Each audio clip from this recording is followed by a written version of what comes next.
Since family ties ended, Justine Bateman would be the next big movie star. Instead, she stopped being seen in Hollywood for many years. There was no drug or crime to blame. It was a lot worse than that. They offered her a deal she couldn't accept. To stay at work, they wanted her to erase a part of herself. Surgery doctors met with her. She gave it some serious thought. She then turned away from everything. In 2021, she told something about that choice that started a change in Hollywood that is still going on today. She was born in Rye, New York, on February 19, 1966. Victoria was her mother and used to work as a flight attendant for Pan Am. As she was born in Malta and raised in England, the house had a slightly British feel to it. Kenneth Bateman, her father, was a famous actor. His home was always full of actors, scripts, and talk about show business because he was both an acting teacher and a theater manager. Growing up wasn't like most kids do. Justine was only 2 years old when she saw people practice lines and heard auditions in her living room. Then, after 4 years, her little brother Jason was born. He would also become famous soon. Later, Hollywood insiders would say that they were a unique pair of brothers because they were both so bright and driven, and they lived under the same roof. By the time Justine was 4, she had already said goodbye to a lot of people. The family kept moving because her dad's business was growing. Shortly after moving to California, they lived in Salt Lake City for a while. Before she turned 12, she went to 5 grade schools in 3 states, which is more than most people go to in their whole lives. Something changed her because she was always moving. In order to fit in wherever they went, she had to quickly learn how to read people. Behind that skill was a child who didn't feel like she belonged anywhere. To stay alive, she had to keep changing. And the need to change would turn into obsession over time, along with a strong need to stay in charge. At home, things were even worse than at school. She was raised by a strict parent. When Justine was 8, he had her and Jason do the same things every day.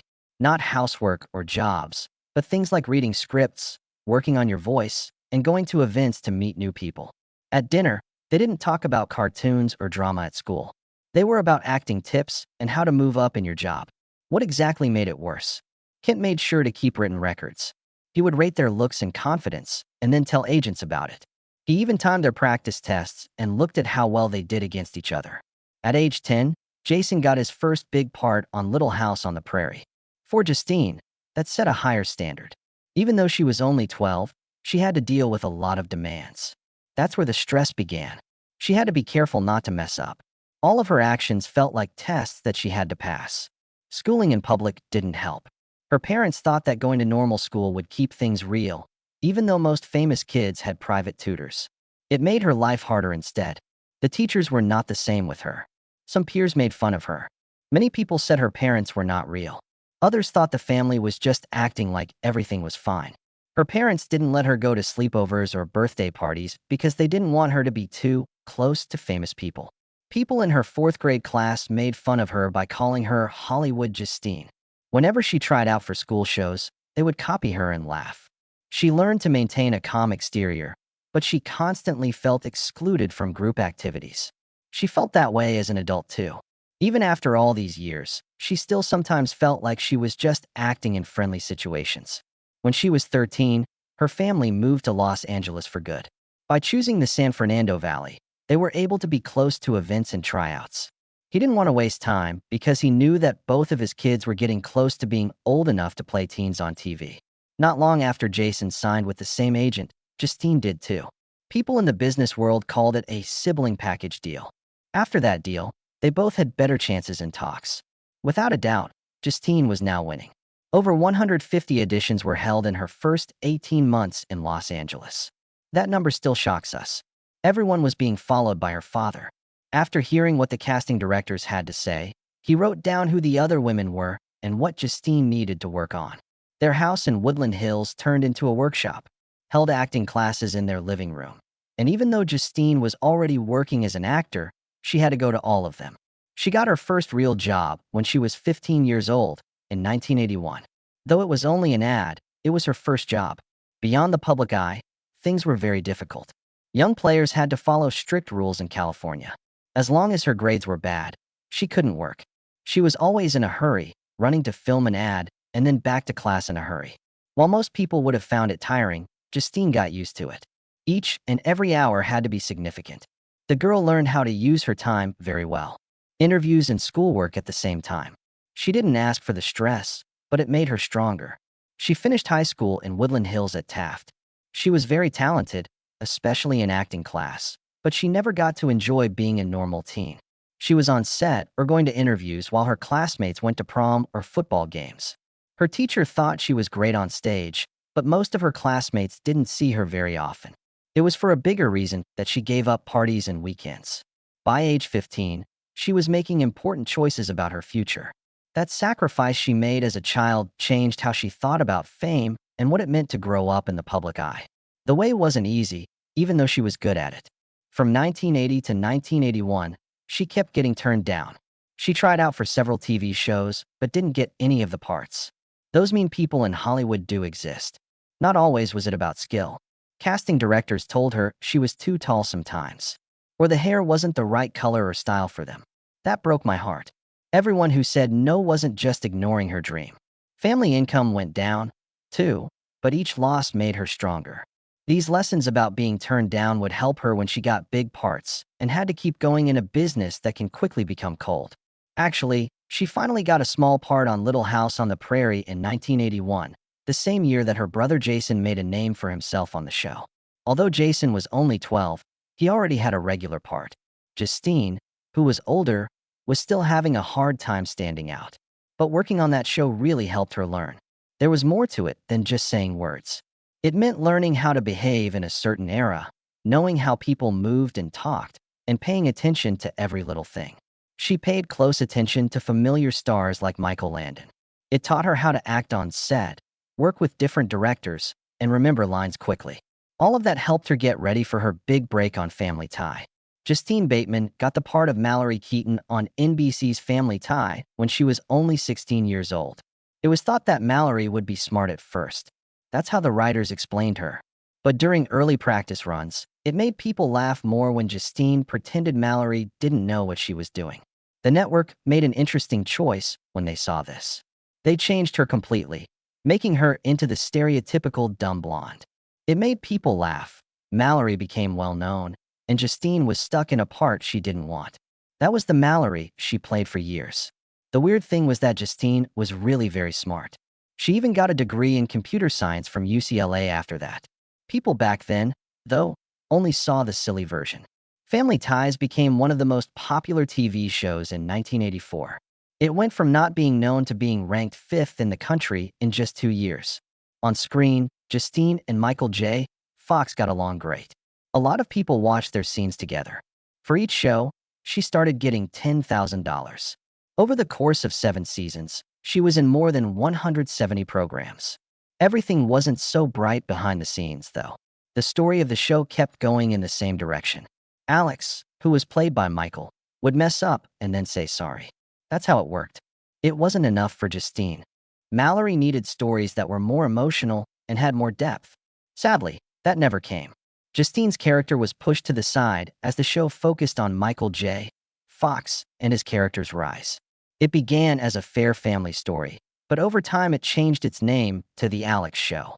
It was easier for the parents, played by Michael Gross and Meredith Baxter. It got boring for Justine to play the same part in the same jokes.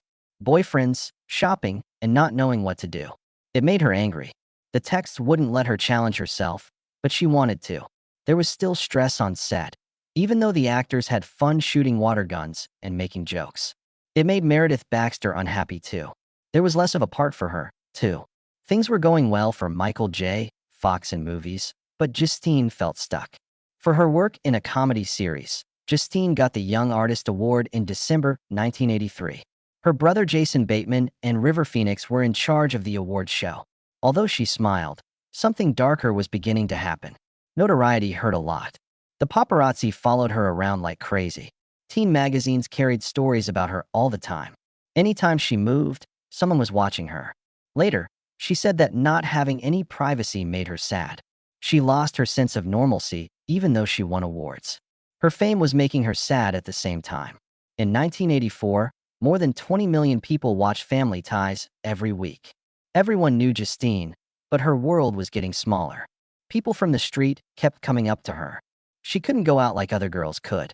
She wasn't free anymore. There was something inside her that was breaking, even though she was up for an Emmy and getting praise for her work. When she thought about the future, it didn't look good. From 1985 to 1987, when the show was top, Justine kept coming back. That's 176 episodes that she photographed. One thing was different, though. Her big act happened in 1986. At age 20, she directed a show episode. In Hollywood, it was especially rare for a young woman to do it. That brief moment showed her what her future might be like behind the camera, making choices. Additionally, she was nominated for 2 Emmys in 1986 and 1987. Extraordinary numbers of people watched the show she directed. That success didn't make her feel better, though. Justine had been fighting eating problems like anorexia, bulimia, and overeating in secret since she was 16 years old. She was going crazy inside because of the stress of having to look perfect. It happened that she would leave the set to throw up in between scenes. Media outlets talked a lot about her weight. Others judged her body. She once said she didn't like how she looked. She was shooting scenes even though she wasn't eating and was feeling dizzy. That's how everyone still saw her. Happy Mallory. She was having a hard time, but she made smart decisions. She was in important TV shows like Saint Elsewhere in 1986. In the same episode, her brother Jason showed up. She might have been good at acting. Millions of dollars in offers. She stayed true to her family, though. She even made videos that taught kids things. She wanted to confirm that fame wasn't the only thing that mattered to her. These serious parts showed that she wasn't just funny. It wasn't noticed by many in Hollywood, though. She was up for another Emmy in 1987, but Estelle Getty from The Golden Girl beat her. Many people believed she should have won. Only 21, she had been named twice for the same part. Young actors were rarely taken seriously by the Emmys, though. People believed sitcoms were simple.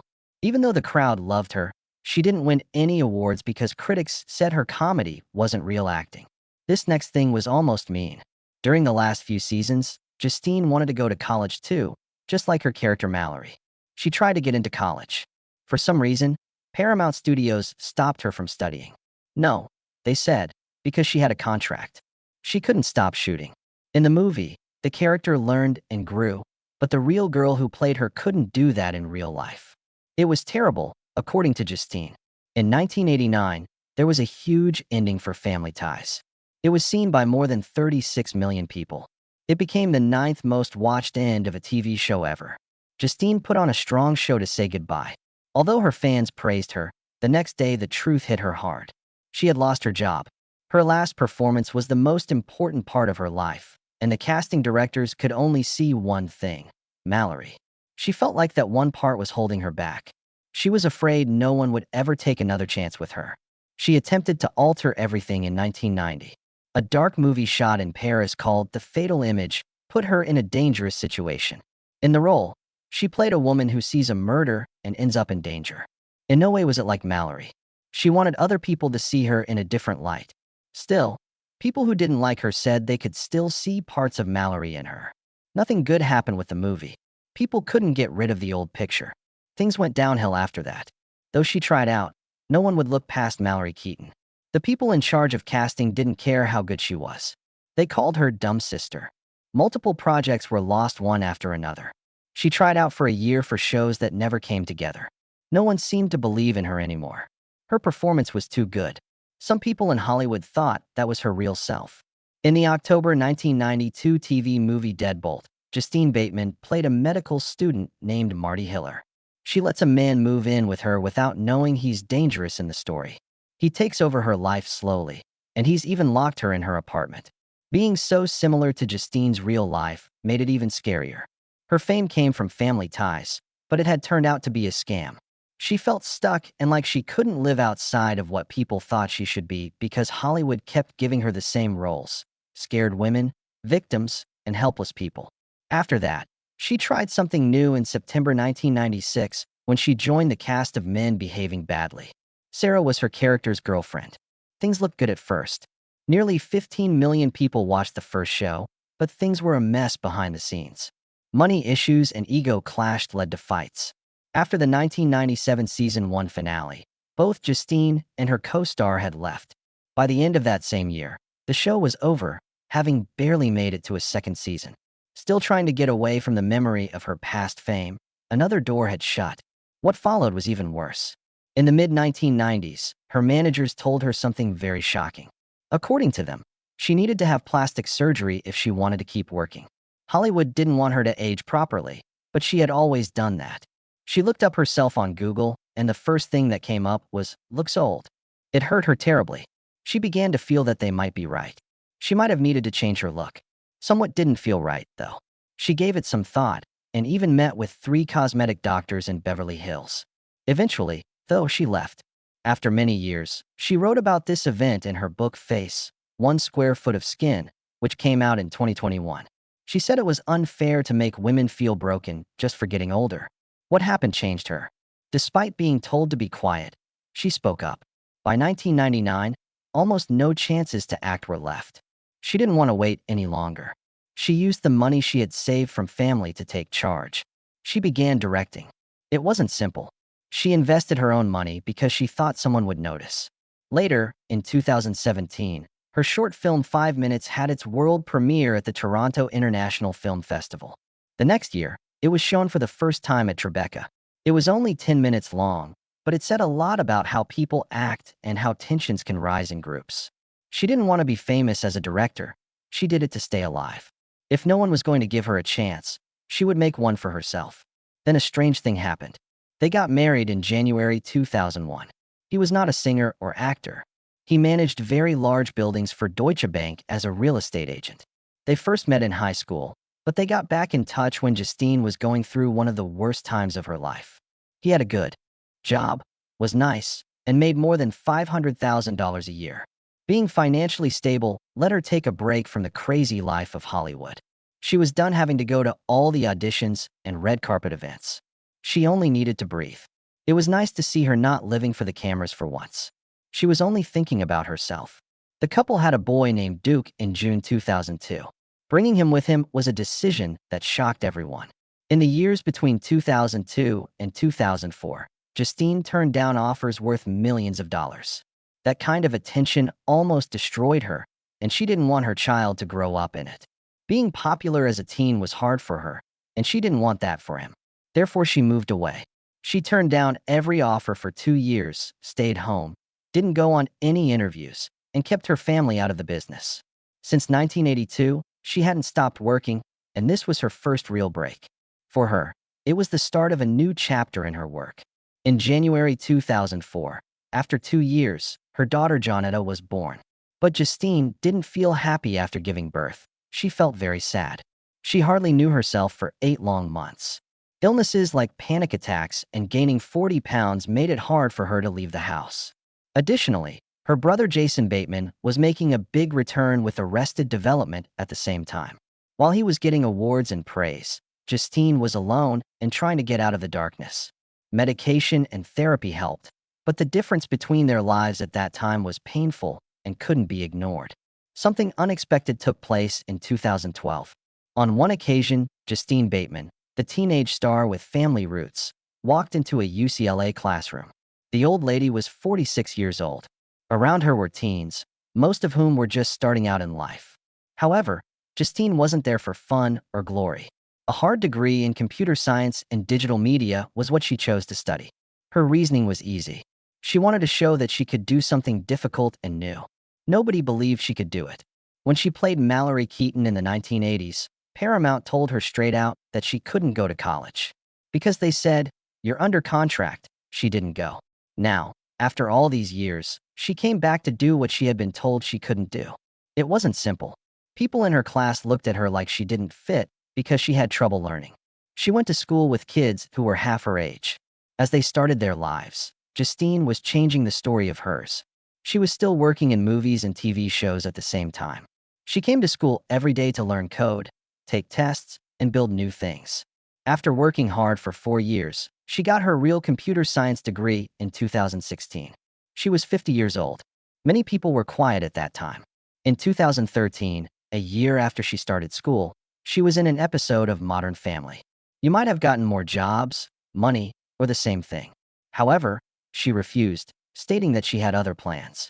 She did not want to always be Mallory Keaton. You could still see her acting at night. She wrote scripts, built apps, and even worked as an intern in software engineering at Simon Tech during the day. She was learning Python and SQL to build things and turning down acting jobs that didn't feel right. She picked freedom over fame. In 2015, she did something even more risky. Section 5 is the name of the production company she started. However, this wasn't only a spot for filming. Putting everything she had learned together, this was how she mixed art and technology. She started making experimental short films like Push, Z, and 5 Minutes. Later, in 2017, 5 Minutes would have its world premiere at the Toronto International Film Festival. We were just getting started. Her first full-length movie, Violet, had its launch at South by Southwest in 2021. Featured Olivia Munn, Justin Theroux, and Luke Bracey. There was more to this than just a story. There was something very personal about it. There's a voice in your head that tells you you're not good enough, and the story was about that voice. The story was written by Justine in 2011, but studios turned it down because it was too focused on women, so she had to fight for 18 months to get money for it. She kept trying. Others came to see it anyway, because she made it. Her book, Fame, The Hijacking of Reality, came out in 2018. It wasn't an uplifting story. Intense and real. She opened up about having panic attacks and losing her identity. She also talked about how strange it is that fame makes you feel like no one is watching, even when everyone is. It was not about rumors. Truth was involved. She said that fame takes away from you and never gives back. People who read it said it was one of the most honest books by a former child star. It was very easy to quote, according to Mary Louise Parker. What followed was even more personal. The year was 2021, and she typed her name into Google. Jane Bateman seems old. In the beginning, it hurt her when she was 42 years old. Things got really big after that. She didn't run away. Instead, she wrote a second book called Face, 1 Square Foot of Skin. Almost 50 women were asked to talk about getting older, beauty, and shame. People didn't get it, but she told everyone she wouldn't let anyone do anything to her face. People on the internet saw something different when she looked in the mirror. She saw toughness. A lot of people loved the book, and it changed the way they thought about beauty. She made a shocking statement on 60 Minutes Australia in 2023.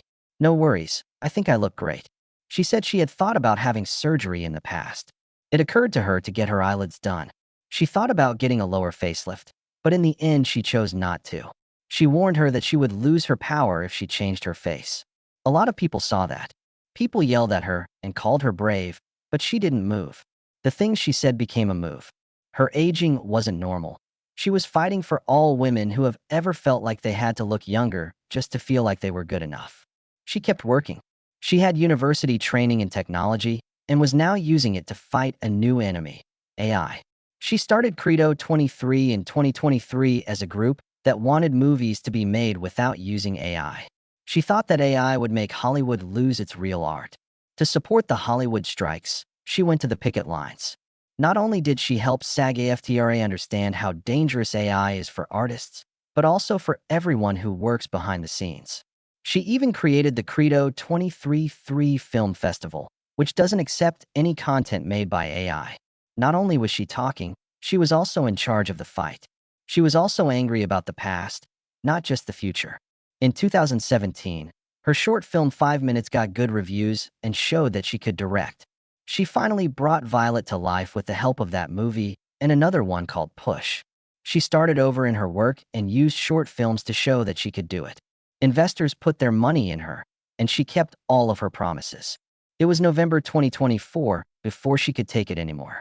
She wrote a strong article for Fast Company that said things that other people were afraid to say.